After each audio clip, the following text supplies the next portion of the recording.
बच्चों, आज हम नागरिक शास्त्र के अंतर्गत पाठ 5 जिला प्रशासन के बारे में पढ़ेंगे। हम सभी एक घर में रहते हैं। घर के जो सदस्य होते हैं उनको मिला करके एक परिवार बनता है। प्रत्येक परिवार का अपना एक घर होता है और घर के आसपास बहुत से घर होने के कारण सभी घरों का अपना एक मकान नंबर होता है। जब घरों का एक समूह होता है तब जाकर के एक मोहल्ला बनता है, या फिर जैसे सोसाइटी बोलते हैं तो वो मोहल्ले के रूप में वो बनता है।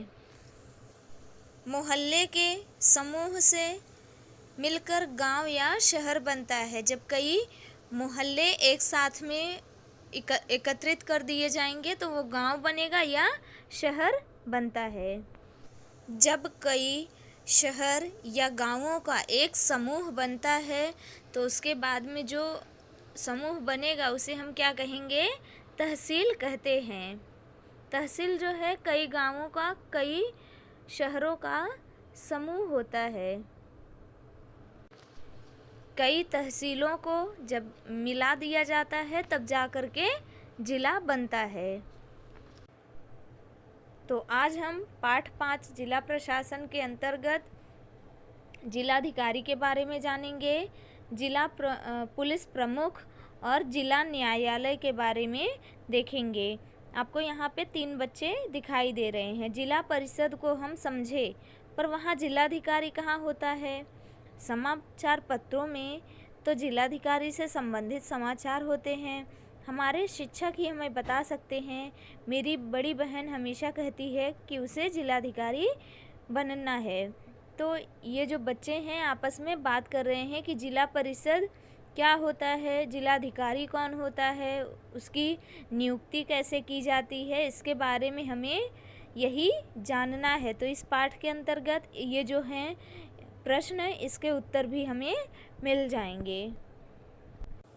हमने जिला परिषद के बारे में देखा था जब हम ग्रामीण स्थानीय शासन संस्थाएं पढ़ रहे थे। उस समय हमें जिला परिषद के बारे में जानकारी मिली थी। तो जो गांव के जो ज़िले होते हैं वहाँ पर जिला परिषद जो है अपने ज़िले में प्रशासन को संभालने का कार्य करती है। महाराष्ट्र में कुल 36 ज़िले हैं। यहाँ का प्रशासन जो है जिला परिषद के साथ ही साथ जिलाधिकारी द्वारा भी चलाया जाता है। केंद्र शासन व राज्य शासन इस प्रशासन में सहभागी होते हैं। तो केंद्र शासन और राज्य शासन जो है वो परीक्षाएं आयोजित करवाते हैं। उन परीक्षाओं में जो पास होते हैं वो जिलाधिकारी या आईपीएस ऑफिसर वगैरह बनते हैं, और वही जो है नियुक्त किए जाएंगे, वो ज़िले में जा कर के कार्य करते हैं। तो सबसे पहले हम जिलाधिकारी के बारे में देखेंगे। जिला प्रशासन का प्रमुख जो है वो जिलाधिकारी ही होता है। उसकी नियुक्ति राज्य शासन करता है। जब परीक्षाएं आयोजित होती हैं उसमें जो पास होते हैं उनको नियुक्त करते हैं, और वो नियुक्त हो करके जनता के हित के लिए ज़िले में कार्य करते हैं। जिलाधिकारी को भूमि कर एकत्रित करने से लेकर कानून व व्यवस्था को अच्छे तरीके से नियोजित करना, ये सब कार्य जो है करने होते हैं। तो ये जो तालिका आपको दिखाई दे रही है इसके माध्यम से हम समझेंगे कि जिलाधिकारी के कौन कौन से कार्य होते हैं। तो सबसे पहले हम कृषि या खेती का जो कार्य है जिलाधिकारी का वो देखेंगे। कृषि या खेती के क्षेत्र में कौन कौन से कार्य जिलाधिकारी को करने होते हैं? भूमि कर लगान एकत्रित करना, इकट्ठा करना, खेती से संबंधित जो कानून है उसका पालन करना, सूखे व चारे की कमी पर उपाय योजना करना। अगर कहीं पर सूखा पड़ा है या चारे की कमी है उसको जनता तक पहुंचाने का कार्य जो है जिलाधिकारी करते हैं। कानून व व्यवस्था, ज़िले में शांति स्थापित करना, जैसे कहीं पर दंगे फसाद हो रहे हैं ऐसी स्थिति ना बनने पाए। सामाजिक स्वास्थ्य अबाधित रखना, मतलब जो समाज का विकास है वो निरंतर होते रहना चाहिए, वहाँ पर किसी भी प्रकार की बाधा नहीं आने पाए। सभाबंदी, कर्फ्यू, निषेधाज्ञा या घरबंदी लागू करना अगर आवश्यकता है, आप सभी देखते हैं कहीं पर दंगे फसाद होते रहते हैं तो वहाँ पे कर्फ्यू लगा दिया जाता है। या फिर कोई भी आपातकाल की स्थिति आती है तो वहाँ पे अगर आवश्यक है तो वो कर्फ्यू लगाए जाने का कार्य जो है वो जिलाधिकारी करवाते हैं। चुनाव से संबंधित कौन कौन से कार्य होते हैं?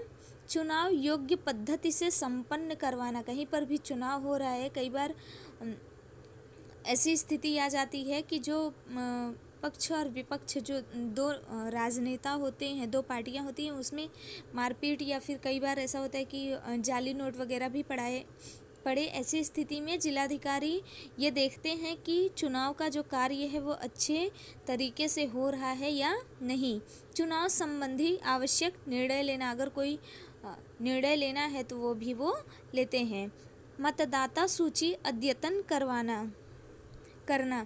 मतदाता सूची, जैसे आप सभी देखते होंगे कि जब भी चुनाव होने वाला होता है तो एक लिस्ट आती है, वहाँ पे नंबर दिया जाता है, तो वो जो मतदाता सूची है उसको अपडेट करवाना, जैसे किसी की मृत्यु हुई है तो वहाँ से नाम कटवाना या कोई नया नाम जुड़वाना, इससे संबंधित जो कार्य होते हैं वो जिलाधिकारी को देखने होते हैं।